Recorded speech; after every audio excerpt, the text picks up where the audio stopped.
मानस जन्म दुलंभ है, होए न 12 बार। ज्यों फल पाके भुई गिर है, बहुर न लागे ढार। भाई, जो लोग समय रहते हुए भजन सुमिरन नहीं कर पाते, वो लोग बुढ़ापे में भजन सुमिरन क्या कर लेंगे। एक पेड़ से एक फल पककर नीचे गिर गया। अब क्या आप उस पेड़ पर उस फल को दोबारा लगा सकते हैं? चलो खुद की बात कर लेते हैं। घर में काम था, इस चक्कर में 2 दिन भजन नहीं कर पाए। कुछ लग रहा था अंदर ही अंदर, कुछ छूट रहा है, कुछ परेशानी है दिमाग में, समझ नहीं आ रहा क्या परेशानी है। और इसी चक्कर में नींद नहीं आ रही थी कि एकाएक दिमाग में विचार आया, जो छूट गया था वो भजन था जो नहीं कर पाए, इसीलिए ये दर्द सर में बन रहा था। तो इसका मतलब अभ्यास बन चुका है भजन का, वो नहीं छूटना चाहिए। और यदि छूटता है तो कुछ छूट रहा है, ये हमें पता चल जाता है।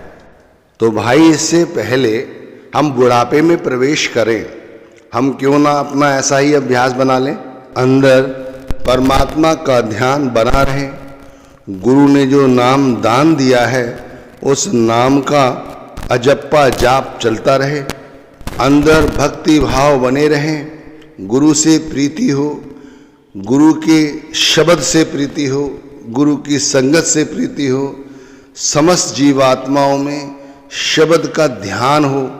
ऐसी भक्ति, ऐसे भाव, ऐसी अवस्था बुढ़ापा आने से पहले ही बन जाए। लेकिन ये सब कुछ हो नहीं पाएगा। जिस रफ्तार से हम जिस दिशा में जा रहे हैं, उस दिशा में ये सब संभव नहीं। आज खुद देख लो, बुढ़ापे में अनगिनत लोग हैं। बहुत से लोग आपके घर में भी होंगे, रिश्तेदारी में होंगे, आस पड़ोस में होंगे। आप देख लो वो कितनी भजन बंदगी करते हैं। आज भी उन्हें घर परिवार प्यारा है, उन्हीं में लगे रहते हैं। दुखी हैं, सही तरह से उनसे भोजन नहीं खाया जाता, ना पचता है, आंखों से सही तरह से दिखाई भी नहीं देता, बोलते कुछ है, मुंह से निकलता कुछ है। कुछ लोगों की याददाश्त चली गई है, कुछ लोग हमेशा बोलते रहते हैं, क्या बोल रहे हैं पता नहीं। उनके पास बच्चे बैठने को तैयार नहीं है, उनका पार्टनर चला गया है तो वो वैसे ही और दुखी हैं, उन्हें खाने पीने को सही समय पे नहीं दिया जाता, और यदि पार्टनर है तो उसके साथ उनका झगड़ा है। तो ये सब हम अपनी आंखों से देख रहे हैं, ऐसा नहीं है कोई किस्सा है, कोई कहानी है। अब संत महात्मा तो समझाते हैं कि मिली नर दे ये तुमको, बनाओ काज कुछ अपना, पचो मत आए इस जग में, जानियो रहन का सुपना। स्वामी जी महाराज ने हमें समझाया, इससे पहले ये समय बीत जाए, हमें जो मालिक ने काम करने भेजा है वो हमें करना चाहिए। और जो व्यक्ति अपना काम समय रहते कर लेता है, वही इस नर देही का फायदा उठा पाता है, वरना नहीं। ये 84 का चक्कर हमेशा ही चलता रहता है। इससे पहले हम पूरी तरह से बुढ़ापे की गर्द में आ जाएं, हमें अपना अभ्यास बना लेना है।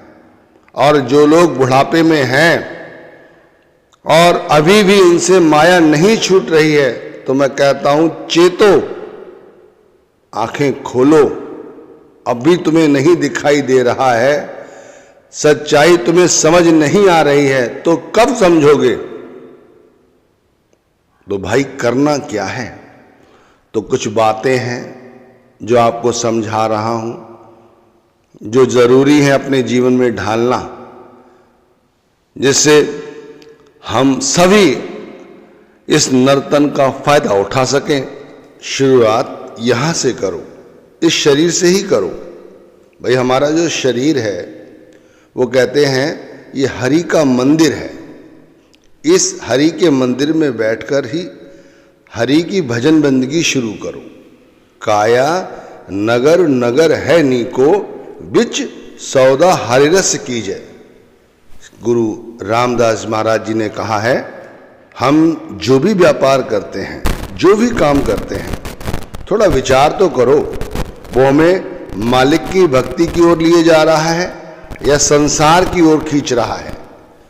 यदि संसार की ओर खींच रहा है तो आप समझो हमारा समय व्यर्थ है, और यदि परमार्थ की ओर खींच रहा है तो वो हमारे लिए सही है।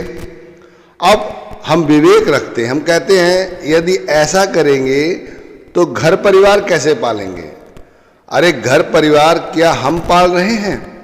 सबसे बड़ी भूल हमारी यही है, जो हम बुढ़ापे तक आते आते नहीं सीख पाते, मर जाते हैं तब भी नहीं सीख पाते। अरे भाई, हम कुछ नहीं कर रहे हैं, करने कराने वाला तो वो परमात्मा है, हम केवल उसका माध्यम हैं, और हम अपने आप को समझ लेते हैं मालिक, इसीलिए हम दुख उठाते हैं। देखो गुरु रामदास जी महाराज जी ने क्या कहा, वो कहते हैं काया नगर नगर है नीको। इस शरीर के अंदर बैठकर जो हम कार्य करें वो नीके होने चाहिए, ऐसे होने चाहिए जो परमार्थ की ओर जाएं।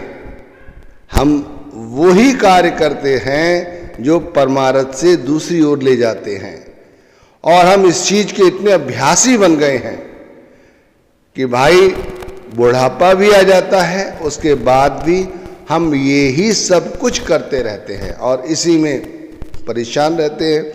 है ना, भटक भटक नर देही पाई, इंद्रिय मन मिल यहां मारा। देखो हमारा मन इंद्रियों के साथ मिल गया, इंद्रियां हमारे मन को भटकाती रहीं, मन उन्हीं के भटकाने में उलझा रहा और सारी जिंदगी यूं ही जाया चली गई। फिर 84 तैयार हो गई और बुढ़ापा आ गया। बुढ़ापे में जो होता है आप सबको पता है, तो हमें अब वो साधन, वो तरीके अपनाने हैं जिससे बुढ़ापा आने से पहले ही हम अपने आप को उस स्थिति में ले आएं जहां हमें 24 घंटे परमात्मा का ध्यान बना रहे। और यदि हम बुढ़ापे में हैं तो अभी भी हमें वो सब करना है जिससे हमारा फिर से ध्यान परमात्मा भक्ति में लगे और हम इस 84 के बेड़े से मुक्त हो जाएं। मैं फिर से आपको गुरु की वाणी की ओर ले चलता हूं। वो क्या कहते हैं पहले ये समझो। वो कहते हैं सतगुरु संत कहें बहु तेरा, राह बतावे 10 द्वारा।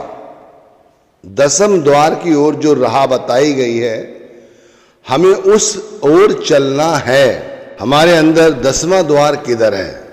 आप लोग विचारो, 10वां द्वार हमारे अंदर किधर है? 10वां द्वार 9 द्वारों से ऊपर है। हमारे शरीर के अंदर 9 द्वार हैं, 2 आंखों के, 2 कानों के, 2 नाक के, 1 मुंह का और 2 नीचे की इंद्रियों के द्वार। ये 9 द्वार हैं। हमारी सोच इन्हीं 9 द्वारों में फंसी रहती है, चाहे हम युवावस्था में हो चाहे वृद्धावस्था में। तो हमें युवावस्था में यह अभ्यास बनाना है कि अब हम अपना ख्याल 10वें द्वार की ओर ले चलें। इन 9 द्वारों के जरिए हमारा ख्याल बहिर्मुखी हो जाता है और फिर वो संसार की माया के साथ जुड़ जाता है।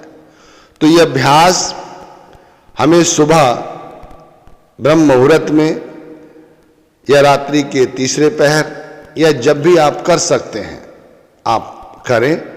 घर में किसी एकांत स्थान का चयन करें, आसन बिछा लें, दरी बिछा लें, कंबल बिछा लें, उस पर बैठें। फिर जो आपको करना है वो जागरूकता के साथ करना है।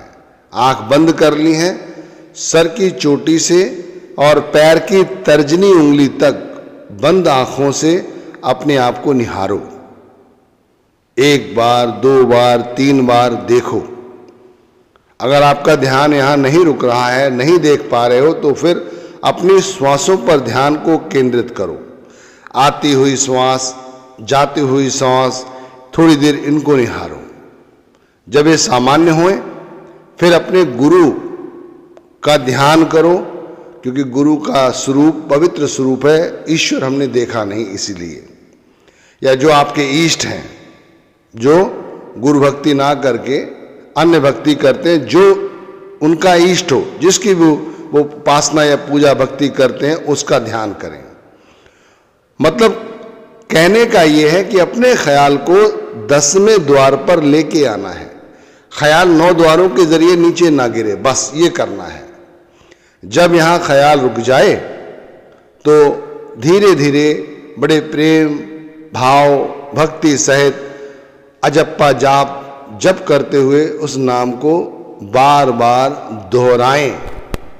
नाम का सुमिरन करना कहते हैं इसे, मतलब उसे दोहराएं बार बार बड़े प्रेम प्यार के साथ, और अपने ख्याल को नीचे ना गिरने दें, अपने इष्ट के साथ जोड़ के रखें।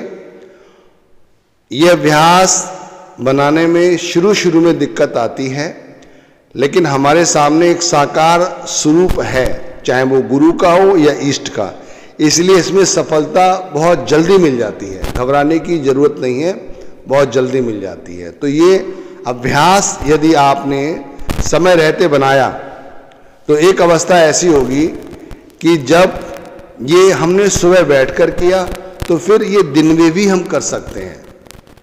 होता ये कि हम सुबह तो कर लेते हैं, लेकिन दिन में फिर हम वैसे ही हो जाते हैं जैसे हम हैं। वही गाली गलौज, वही धन के पीछे मार धाड़, तेरी मेरी करना, ये सब अपने आप छूटने लगता है। साकार जो स्वरूप का ध्यान किया है, उसी ध्यान को दिन में भी आप अपने अंग संग देखो, तो इससे आपके अंदर नम्रता आएगी, आपकी भक्ति बढ़ेगी, आपका उस स्वरूप के साथ प्रेम बढ़ेगा। जैसे जैसे प्रेम बढ़ेगा, जैसे जैसे विश्वास बढ़ेगा, हमारी भक्ति और बढ़ती चली जाएगी। तो ये अभ्यास हमें बनाना है अपनी युवावस्था में, और ये अभ्यास कम से कम 2.5 से 3 घंटे का बनाना है। बुरा मत मानना भाई, मैं आपसे फिर कह रहा हूं, ये अभ्यास युवा अवस्था में हमारा बन जाना चाहिए। हम सत्संग सुनने जाएं और हम चौकड़ी ला के सत्संग सुनने बैठे तो वहां भी सचेत होकर नाम की जहां चर्चा की जा रही है, सत्संग किया जा रहा है, वहां एक पल के लिए आंखें बंद ना करें और सामने प्रीचर साहिब या गुरु कोई भी आपके सामने सत्संग फरमा रहा है, उसे आप पूरी शिद्दत के साथ सुने। ऐसे सुने जैसे हमें कुछ नहीं पता, पता है तब भी नहीं कुछ पता। बस अभ्यास करना है सीखने का। बार बार अपने पैरों को आलती पालती को इधर उधर नहीं करना है जिससे ध्यान भंग हो, नहीं। अभ्यास बनाना है युवा अवस्था में ही। जैसे अभ्यास बना हुआ है हमारे को मलिनता का, संसार की वस्तुओं का, पदार्थों का, इसी तरह हमें अभ्यास अपनी युवा अवस्था में बना लेना है कि सत्संग सुनते हो उस समय भी हमारा शरीर के साथ ज्यादा संबंध ना रहे। बार बार मन के अंदर दुकान की, नौकरी की, परिवार की चिंताएं आएंगी, उनसे जूझने की कोशिश करो। अपने ख्याल को फिर सामने जो सत्संग फरमाया जा रहा है उस पर लाओ। इसी तरह सुमिरन करते समय भी ध्यान भंग होगा, इधर उधर की चिंता करेगा, लेकिन 9 द्वारों से उसे हटाकर 10वें द्वार पर लाओ, जिसे सहस्दल कवल कहते हैं। तो युवावस्था में हमारी 2.5 घंटे की कम से कम बैठक बन जानी चाहिए, और भक्ति भाव के साथ, ये नहीं सर पे बोझा लेकर। अब जो लोग बुजुर्ग हो चुके हैं, बूढ़े हैं, भाई उन्हें भी यहीं से ही शुरुआत कर देनी चाहिए, अभी से। और जो काम वो पहले नहीं कर पाए हैं उन्हें अब शुरू कर देना चाहिए। अब रही बात आगे की, वो समझो। हमें सबसे पहले अपनी सोच बदलनी है। हमें जो काम करना है अभी करना है, आज से ही उसकी शुरुआत करनी है और करते चले जाना है। हमेशा अभ्यासरत रहना है, ये नहीं कि बुढ़ापा आएगा तभी करेंगे। दूसरी बात, नाम जप करने से कहीं ज्यादा अच्छा होगा कि हम ध्यान करें। ये ध्यान हमें चलते फिरते भी होना चाहिए। जो हमारा लिए साकार ध्यान है गुरु का या किसी इष्ट का, उसके 24 घंटे ध्यान का अभ्यास बना लें कि वो हमें देख रहे हैं, हमारा उनसे सानिध्य है। अब युवा अवस्था में ही कुछ अभ्यास बना लो। जैसे सबसे पहले चुप रहने की आदत डालो। जैसे बेमतलब में बोलते रहते हो ना, वो बेमतलब में मत बोलो। जरूरत हो तो बोलो, मीठा बोलो, और जहां चुप रहने की जरूरत है चुप रहो। यही अवस्था अपने दिमाग की रखो।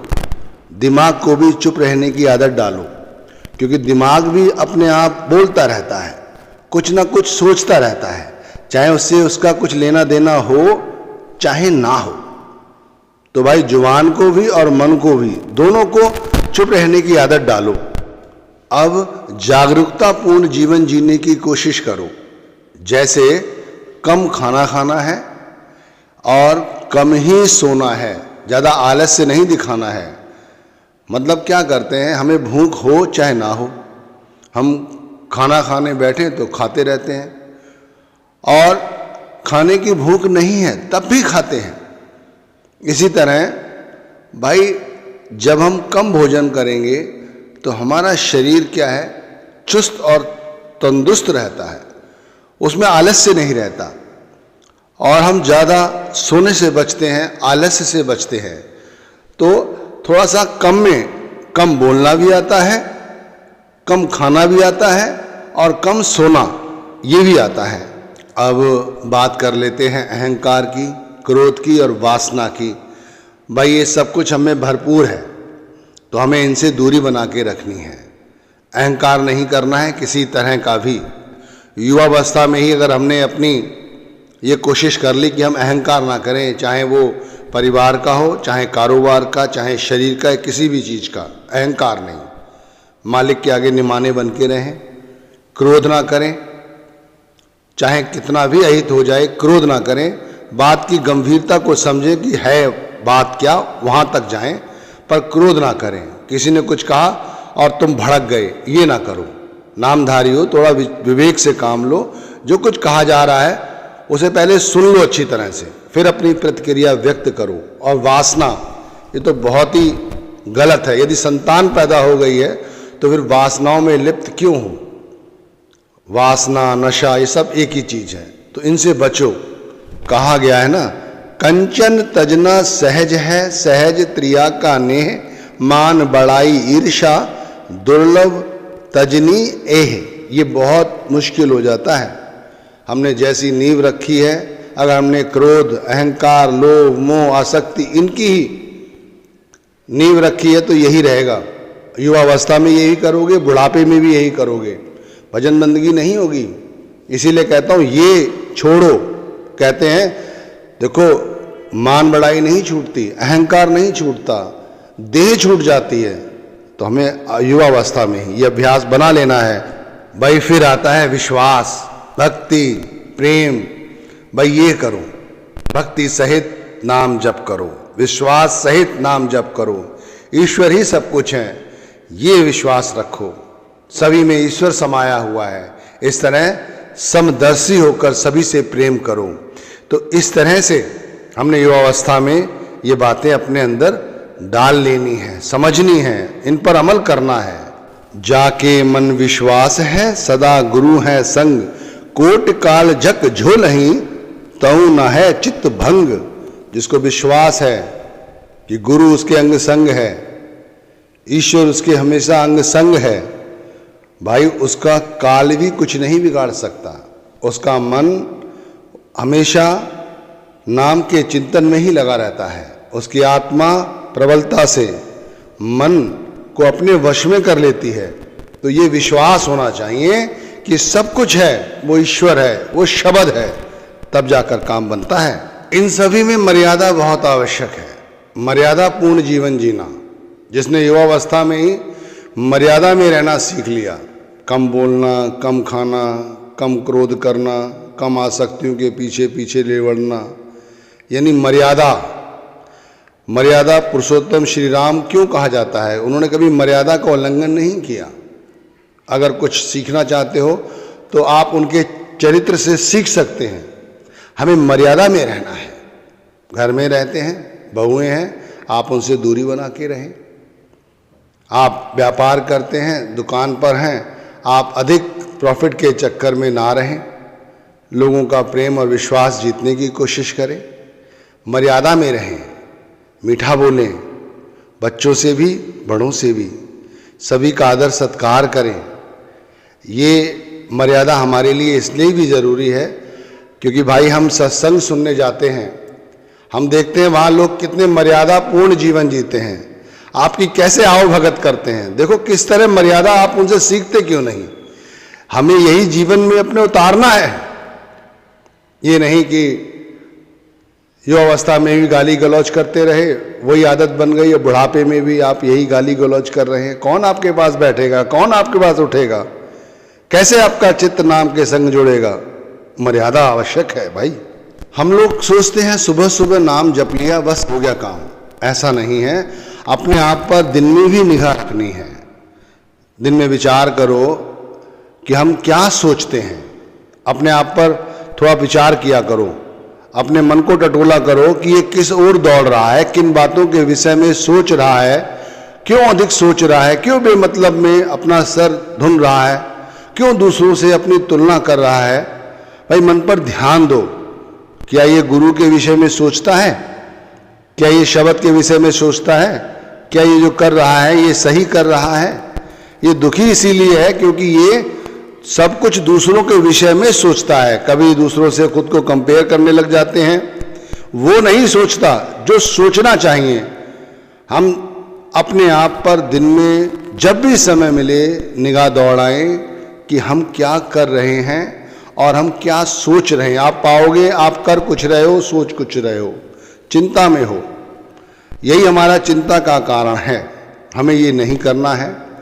हमें अपने आप को शब्द के साथ जोड़ के रखना है। आप समझे, ये सब अंतःकरण की क्रियाएं हैं, कोई बाहरी क्रिया नहीं है कि आप कहीं बाहर जाकर भक्ति कराओ आपका काम बन जाएगा, वहाँ जाकर कुछ चढ़ायाओ तब आपका काम बनेगा। नहीं, मैं कहता हूँ सिर्फ अपने अंदर थोड़ा सा परिवर्तन लाने की आवश्यकता है। युवा अवस्था में ही आप पहले तो सब कुछ सीख जाएंगे और बुढ़ापा आते आते ये तो आपका दैनिक कार्य बन जाएगा, दैनिक कार्य। और जब यहाँ से जाएंगे तब भी मन हमेशा ही इन्हीं चीज़ों पर विश्वास रखेगा, यही करते हुए जाओगे। आप समझे, प्रेम को बढ़ाना सीखो, गुरु घर के ज्ञान को जितना अंदर अपने उतार सकते हो उतारना सीखो। खुश रहो, मस्त रहो, कोशिश करो, दूसरों को भी हंसाओ, उनके दुख दर्द दूर कर सकते हो तो करो, उनका हाथ बटाओ, एकांत में बैठो, एकांत में अपने आप को निहारो। ये सब कुछ है। जितना हो सके झूठ से बचो, परस्त्री गमन से बचो, ध्यान करो परमात्मा का, गुरु का, शब्द का, जितना हो सकता है ध्यान करो। जब बैठे हो तब ध्यान करने लग जाओ, जितना अधिक से अधिक ध्यान कर सकते हो उतना करो। आप यदि ये सब करने लग गए तो यह अवस्था में ही आप पारंगत हो जाएंगे। बुढ़ापा आते आते आप कभी भी किसी भी चीज से विचलित नहीं होंगे।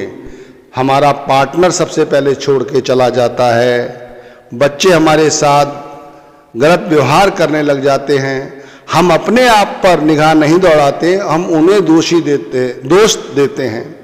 आप देखो बच्चे हमारे साथ वही करते हैं जो हम अपने साथ करते हैं। यदि हम अपने बड़ों की सेवा करते उनके सामने तो वो भी हमारी सेवा करते। आप समझ रहे हैं, आज जो फसल हम काट रहे हैं उसके बीज किसी और ने नहीं बोए हैं, हमने ही बोए हैं। इसीलिए पानी का गिलास सामने होता है और हम उठा नहीं सकते, दूसरा हमें कोई देने वाला नहीं है, क्योंकि इसके लिए हम खुद उत्तरदायी हैं। जैसी हमने फसल बोई है आज हम वैसी ही काट रहे हैं। और अंत में आता है समय का सदुपयोग, जो शुरू में विनती की गई ना, मिली नर दे ये तुमको बनाओ काज कुछ अपना, पचो मत आए इस जग में जानियो रैन का सपना। तो यहाँ पर हमें समय का सदुपयोग करने के लिए कहा जा रहा है कि यदि हम अपने समय को सही दिशा और सही जगह खर्च करें तो हम इस 84 के बेड़े से मुक्ति पा सकते हैं। लेकिन भाई हम अपना अधिक से अधिक समय आज कहाँ खर्च कर रहे हैं? इंस्टाग्राम पर, ट्विटर पर, फेसबुक पर बेमतलब में कचरा इकट्ठा करके अपने अंदर डाल रहे हैं। जैसा खाते हैं अन्न वैसा होता है मन, और जैसा हम देखते हैं वैसा ही हमारे विचार बनते हैं, उन्हीं से हमें प्रेम होता चला जाता है। वैसे ही अंदर हमारी मन स्थिति होती है। आप उसके अंदर विषय वासनाओं को देखेंगे तो आपका मन भी उसी ओर लालायित होगा। आप जैसा देखेंगे वैसे ही अंदर आपके परिवर्तन होंगे। इसीलिए अपने समय का सदुपयोग करना सीखो, बचाओ और उसे सही दिशा दो। जितना आप इन चीज़ों को देखते हो उतना अपने विषय में सोचो, अपने आप पर ध्यान दो कि भाई मेरा ध्यान जा किधर रहा है, यहाँ क्या करने आए थे, क्या कर रहे हैं, क्यों नामदान दिया गया था, क्यों नामदान की लाइन में लगे थे। ये सारे विषय आपसे हमसे संबंधित हैं। इन्हें कोई हमारे लिए दूसरा नहीं कर सकता, हमें स्वयं ही इन्हें करना होगा।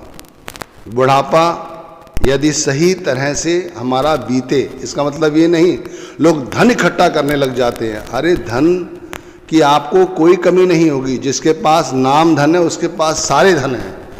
अपने अंदर के विचारों को शुद्ध करो, अंदर से सत्संगी बनो, अंदर से नामधारी बनो, अंदर से नाम के साथ जुड़ो, सभी से प्रीति से बोलो, प्रेम से बोलो, सौहार्दपूर्ण अपना चरित्र अपनाओ। देखो हमारा बुढ़ापा सुधर जाएगा और अंत समय तक परमात्मा याद बनी रहेगी।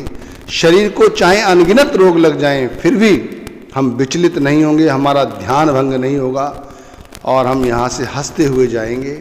हो सका मालिक की मौज रही तो मोक्ष प्राप्त करेंगे, बार बार इस 84 का हिस्सा नहीं बने।